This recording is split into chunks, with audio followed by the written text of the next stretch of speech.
C'est une petite révolution dans l'histoire du Trail de Bourbon, 7e du nom.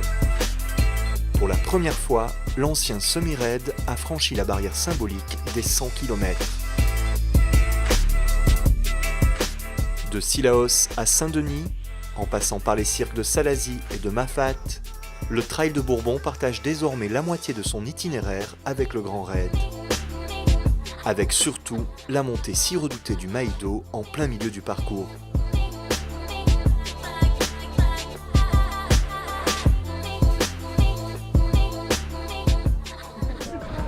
Là-dedans, là, jamais.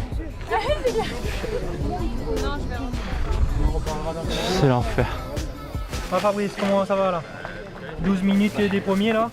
C'est plus dur à monter le Maïdo, mais j'espère être meilleur pour la suite. La course a ainsi pris presque 20 km supplémentaires, passant de 93 à 111 km. Côté dénivelé, même son de cloche avec 1200 mètres supplémentaires pour un total de 6400 mètres positifs. Le Trail de Bourbon flirte aujourd'hui avec le format des premières éditions de la Diagonale, un ultra-trail à part entière.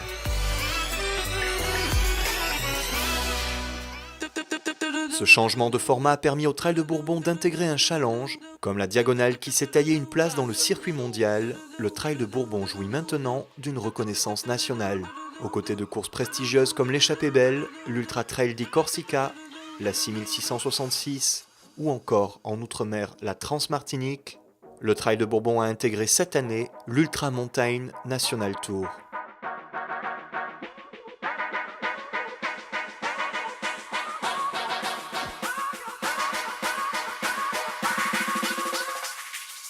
Ce nouveau challenge, dont c'est la première édition en 2016, a été créé par Antoine Guillon. La course pays est la 8e et avant-dernière étape de ce challenge. Et comme pour le Grand Raid avec l'Ultra Trail World Tour depuis 2014, il y a eu un effet challenge sur les inscriptions. Le Trail de Bourbon a en effet attiré un peu plus de coureurs métropolitains que les éditions précédentes, et notamment les leaders du classement provisoire de l'Ultra Mountain National Tour.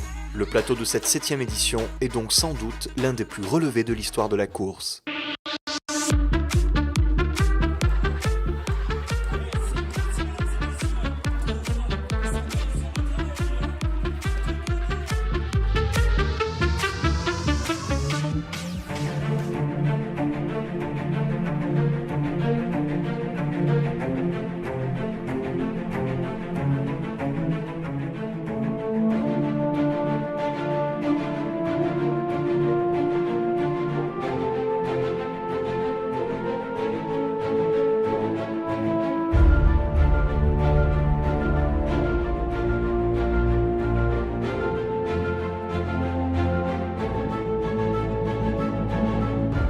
Leader du classement provisoire de l'Ultra Mountain National Tour, Renaud Rouanet a rapidement pris les choses en main. Le Dromois était déjà venu se frotter au Sentier Pays sur le Grand Raid qu'il a terminé 2 fois, notamment à la 12e place en 2013 en même temps que Nathalie Mauclair. Son expérience lui a permis de faire une bonne partie de la course en tête. Deuxième derrière Pascal Grondin jusqu'à Helbourg, il a bénéficié de l'abandon du Cilaotien. Mais Pascal Grondin n'est pas le seul local qui pouvait tenir la cadence du métropolitain. Certes, le grand Yannick Seri est absent cette année. Tombé malade, le sextuple vainqueur de l'épreuve n'a pas pu s'aligner sur sa course fétiche. Mais d'autres pointures pays sont là, comme Jean-Pierre Grondin, vainqueur en 2008 et second en 2012, et Sébastien Parmentier, vainqueur en 2015.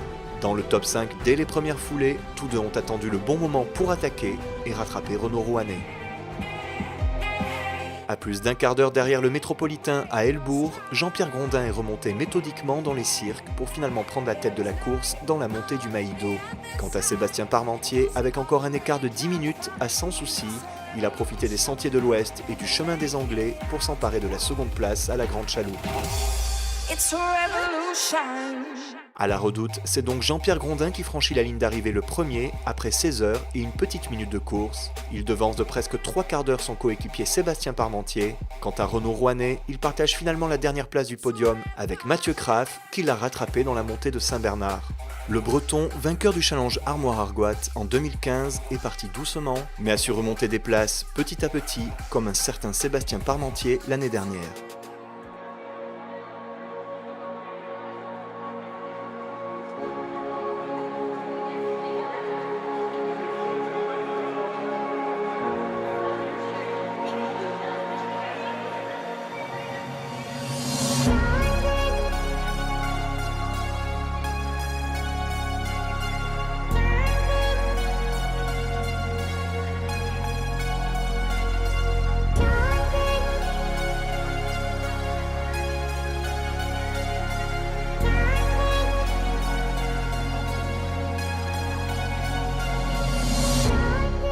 Chez les féminines, le même scénario que chez les hommes aurait pu se produire avec la présence de bonnes coureuses métropolitaines du challenge, mais Gilberte Libel, la mafataise lauréate de 2015, n'a pas laissé planer l'ombre d'un doute. Dès le premier quart de la course, à Bélouve, elle avait déjà une demi-heure d'avance sur la seconde. Et si Gilberte a peu couru cette saison, elle a judicieusement choisi la seule compétition à laquelle elle a participé avant le Trail de Bourbon. C'est en métropole qu'elle est allée s'exercer sur la 6666 Occitane, la course d'Antoine Guillon. Une course qu'elle a remportée devant une certaine Irina Maléjonok.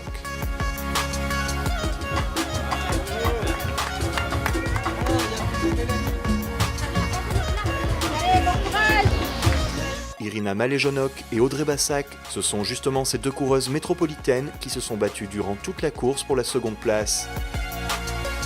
De Salazie jusqu'à la Grande Chaloupe, elles ont joué au chat et à la souris avec jamais plus de 2 minutes d'écart, avant qu'Audrey Bassac ne finisse par s'envoler sur les derniers kilomètres.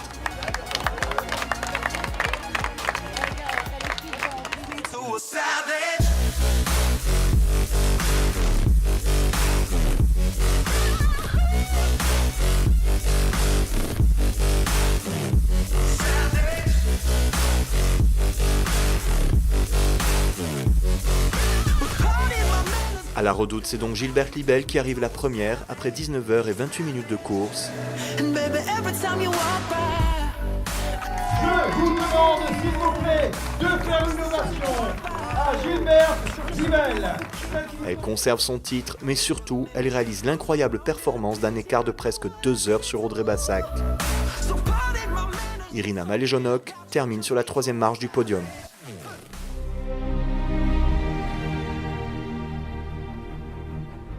Si les 3 premiers hommes ont mis entre 16 et 17 heures pour finir la course, et les 3 premières féminines autour de 20 heures, pour la grande majorité des coureurs, il a fallu rester bien plus longtemps sur les sentiers.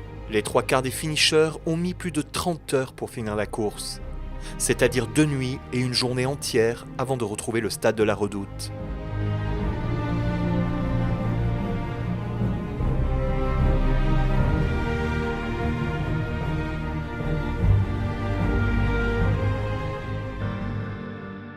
Le Trail de Bourbon était déjà connu pour être une course difficile. Avec son changement de format radical et le fait qu'une course qualificative était requise cette année pour pouvoir s'y inscrire, les coureurs avaient heureusement bien pris conscience qu'il fallait être aussi bien préparé que pour le Grand Raid. Les entraînements, ça partait de 4 à 5 fois par semaine et suivi d'une longue sortie le dimanche et des fois un peu de vélo le samedi et surtout beaucoup de gainage, beaucoup d'abdos.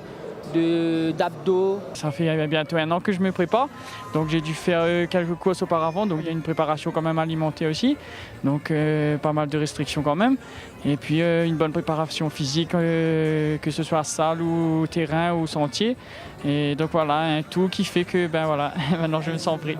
Et la préparation ne se réduit pas qu'au physique. Connaître le parcours permet aussi de mieux appréhender ses efforts. Il me tarde le départ, et là ça va se réchauffer gentiment, on va monter le bloc. Il va peut-être y avoir des bouchons en haut, on va peut-être attendre un petit peu, et après ça va descendre gentiment à Elbourg, et après ça va s'enchaîner tout doucement vers le Maïdo. Et après on verra, jusqu'au Maïdo ça va le faire, et après on ne sait pas. Je connais la partie de Mafat, voilà. Soit un quart de la course. Voilà, donc ce sera la surprise, mais des fois c'est pas plus mal. Le départ avancé, c'était aussi une difficulté supplémentaire. En partant à 21h le vendredi soir, plutôt qu'à 4h le samedi matin, tous les coureurs étaient sûrs de devoir passer une nuit entière sur les sentiers, comme pour le Grand Raid. Un petit peu plus stressé que l'année dernière, le fait que on démarre la nuit, donc il y aura toute la nuit là, dans Bélouve, Elbourg. Après, une fois arrivé sur mon territoire, dans Mafat, ça ira mieux. Mais là, c'est vraiment la début de nuit là, que j'appréhende un petit peu.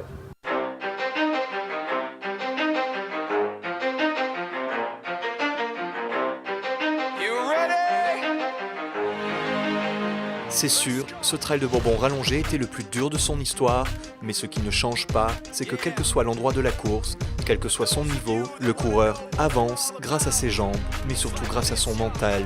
J'ai un coup de dur dans le Grand Sable.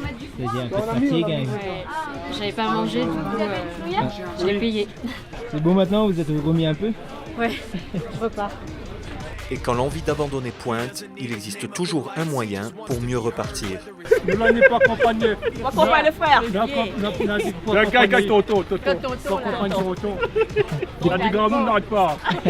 C'est bon ça. Non, sinon, le gars, coup de fouette, il n'arrive pas.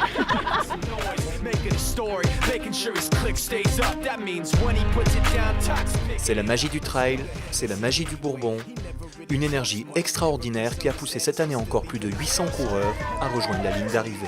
Despite the fact that many misjudge you because he makes a living from writing raps. Put it together himself, got a picture connects. Never asking for someone's help or to get some respect. He's only focused on what he wrote. His will is beyond reach, and now it all